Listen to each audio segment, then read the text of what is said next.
Senior صحافی اور تجزیہ کار جاوید چودھری کے مطابق میرا جواب تھا، مجھے خطرہ ہے اگر آپ کی حکومت بن گئی تو میاں نواز شریف ماضی کی طرح اس بار بھی فوج سے لڑ پڑیں گے اور یوں آپ 5 سال پورے نہیں کر سکیں گے۔ میرے میزبان نے ہنس کر کہا، جی نہیں، اس بار ایسا نہیں ہوگا میاں نواز شریف، پہلی مرتبہ اپنی مدت پوری کریں گے، ہم اس بار فوج سے نہیں لڑیں گے۔ میں نے پوچھا کیسے؟ میزبان کا جواب تھا، شریف فیملی 35 سال بعد اس نتیجے پر پہنچی ہے، ہم نے اگر سیاست کرنی ہے تو ہمیں اسٹیبلشمنٹ کے ساتھ چلنا پڑے گا۔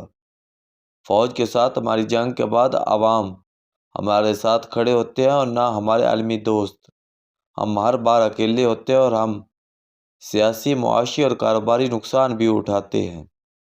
لہٰذا اب ہمارے پاس صرف 2 آپشن ہیں، ہم سیاست چھوڑ دیں یا ہم اسٹیبلشمنٹ کے ساتھ چلیں، اور میاں صاحب نے اس بار دوسرا آپشن لے لیا ہے، ہم فوج سے نہیں ٹکرائیں گے۔ میں نے میزبان سے اتفاق کیا، مجھے ان کے تجزیے میں جان محسوس ہوئی۔ پیپلز پارٹی کو 40 سال کی تھکا دینے والی جدوجہد اور ذوالفقار علی بھٹو اور محترمہ بے نظیر بھٹو کی قربانی کے بعد اس حقیقت کا ادراک ہوا تھا۔ محترمہ بے نظیر بھٹو 2007 میں امریکہ کی مدد سے پاکستان واپس آئیں۔ اسٹیٹ ڈپارٹمنٹ نے جنرل پرویز مشرف کو مجبور کر کے بے نظیر بھٹو کے سامنے بٹھایا اور محترمہ NRO کے تحفے کے ساتھ فاتحہ کی حیثیت سے 18 اکتوبر 2007 کو پاکستان پہنچی، لیکن اس کا کیا نتیجہ نکلا؟ یہ صرف 2 ماہ میں دہشت گردی کا نشانہ بن گئی۔ محترمہ کے بعد آصف علی زرداری کے پاس بھی 2 آپشن تھے، یہ نہ کھپے کا نعرہ لگا کر عمران خان بن جاتے یا پھر کھپے کا علم اٹھا لیتے۔ زرداری صاحب نے دوسرا آپشن لیا اور انہوں نے اقلیتی پارٹی ہونے کے باوجود وفاق میں بھی حکومت بنائی اور یہ مسلسل 15 سال سندھ کے حکمران بھی رہے۔ اس دوران زرداری فیملی پر کیا کیا کیس نہیں بنے، لیکن زرداری فیملی اس کے باوجود ملک میں بھی رہی اور اقتدار میں بھی۔ یہ جلاوطنی سے بھی بچ گیا اور اسے در در کی ٹھوکریں بھی نہیں کھانی پڑی۔ اب عمران خان کے بعد پیپلز پارٹی کا خیال تھا PTI کا ملبہ ان کے حصے آ جائے گا، لیکن یہ ملبہ اور اقتدار دونوں میاں نواز شریف کو مل رہے ہیں، مگر آصف علی زرداری یہ زخم بھی برداشت کر رہے ہیں، یہ اب بھی احتیاط کا دامن نہیں چھوڑے۔ کیونکہ یہ جانتے ہیں اس کا انجام طویل جلاوطنی، پارٹی کے خاتمے اور سرمایہ کی بربادی کی شکل میں نکلے گا۔ لہٰذا یہ آج بھی افواہ و تفہیم کا پرچم اٹھا کر پھر رہے ہیں۔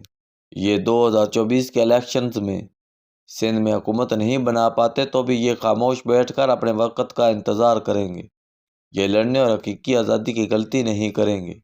یہ فراست انہوں نے 40 سال کی مسلسل خواری کے بعد ملی، یہ اسے چند سال کے اقتدار کے لیے کبھی ضائع نہیں کریں گے۔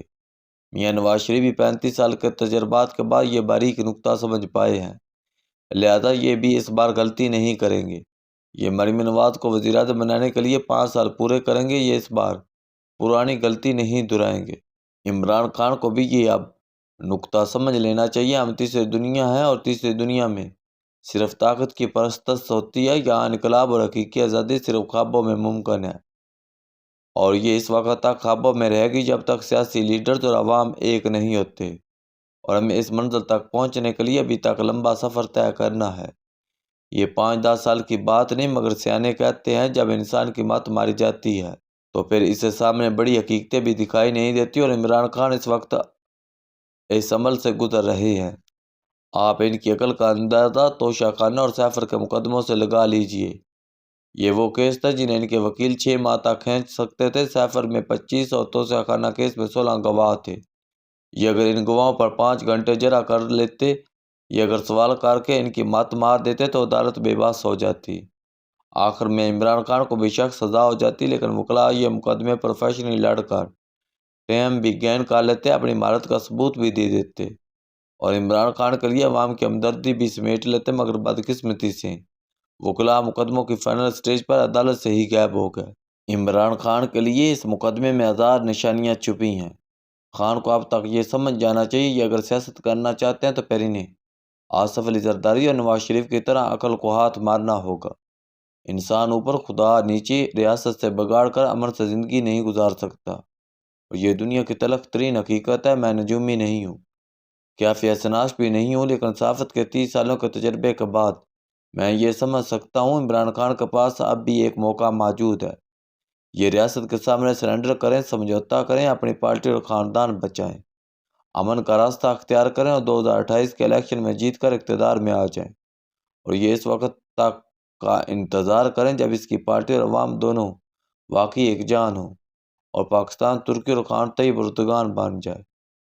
اس وقت سے پہلے حقیقی آزادی صرف عدالتوں میں ایڑیاں رگڑ سکتی ہے۔ اور ہاں، میں یہاں یہ بھی بتاتا چلوں، ملک کے اگلے 2 سال بہت اہم ہیں۔ اگر عمران خان نہ رکا اور میاں نواز شریف نے بھی اقتدار میں آ کر ووٹ کی عزت تلاش کرنا شروع کر دی تو پھر اس ملک میں 20 سال کے لیے چینی ماڈل آ جائے گا۔ چین ویٹو پاور کے ذریعے ہمیں عالمی پابندیوں سے بچائے گا اور ملک میں صرف ایک پارٹی ہوگی، اور وہ اصلی اور نسلی پارٹی ہوگی، اور باقی سب لیڈرز اور پارٹیاں غائب ہو چکی ہوں گی۔ لہذا یہ سب لوگ ٹھیک ہو جائیں یا پھر چینی ماڈل کا انتظار کریں، وہ وقت اب زیادہ دور نہیں۔